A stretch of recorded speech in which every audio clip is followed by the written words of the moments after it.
Thanks for coming by for the No BS social media chat. You know, I've been doing these videos now for 4.5, almost 5 years, week in, week out. And while a lot has changed in social media, a lot has stayed the same. But I want to focus on one of the, I don't know if you'd call it changes, but one thing I've noticed in the course of the last 5 years, and again, having been a social media practitioner on a professional level, meaning I've made my living off social media now for over a decade, the one thing I've noticed, especially in the last 5 years, is how many more people have become proficient at using social media for their marketing. Meaning there are more, well, intermediate level, advanced level people than there were 5 years ago.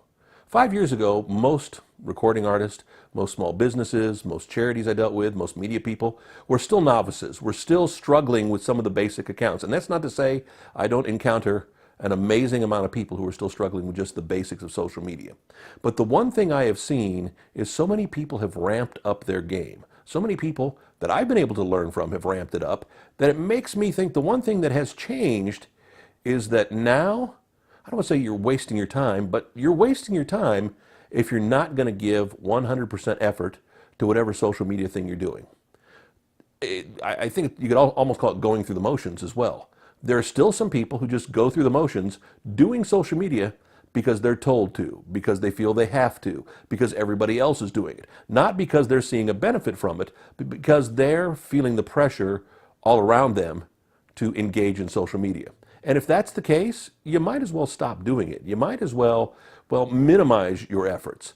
You know, it's tough. I would love for everybody, and it goes back again to some of our first episodes 5 years ago, to focus on the big four. And at the time, it was the big four, and MySpace was still barely hanging on as one of them.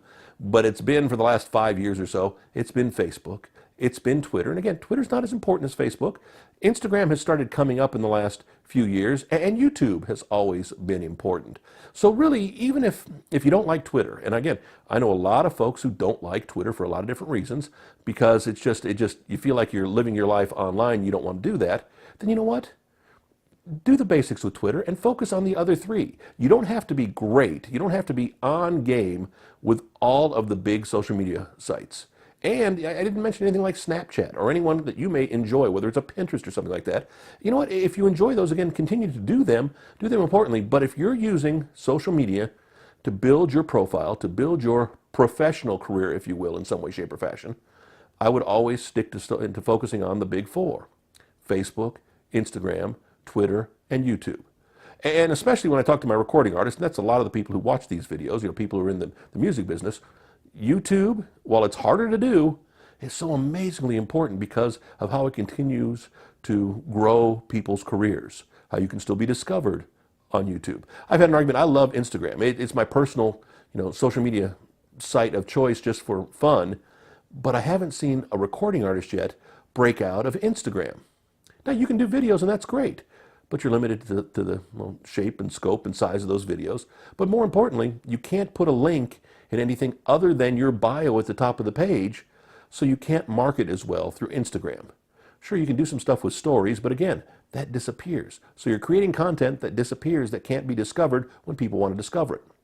If you're not going to put in the effort to the site, don't do it. And as much as it frustrates me, and as much as it frustrates a lot of people, still, at the end of the day, as much as they want you to pay to play, Facebook still is the most important site just because of the sheer amount of people who engage with Facebook on a daily basis.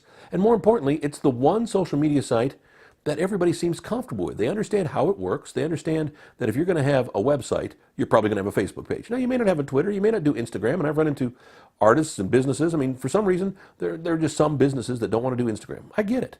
You know what? If you're not into taking pictures, that's cool. That works fine. But it doesn't mean you can't be engaged on Facebook. I know some people have used Facebook in place of a website. And again, while I don't recommend that, I understand why. Again, because you're driving traffic there all the time, because people are finding you there all the time. But if you're not going to give 100%, and I'm not one of those people who tells you to give 110% to something, you can only give 100%. If you're not going to give 100%, now how you give 100% to Twitter and 100% to Instagram, it's kind of tough. That's 200%, right? So it's not giving 100% to social media, it's giving 100% to each of these sites you engage with. If you're not giving 100% to them, don't do them. But, and here's the big but, if you don't, it could cause you some amazing problems. If you ignore Facebook, you're going to be left behind, and that would be ugly. Think about it. 100% all the time. Do what you got to do. Stop wasting your time. Back next week, another No BS Social Media Chat. No BS Social, the website for all of our information. Plus, you can find us on Facebook, find us on YouTube, wherever you found the video this week. Hope you come back again next week. We'll see you. Thanks.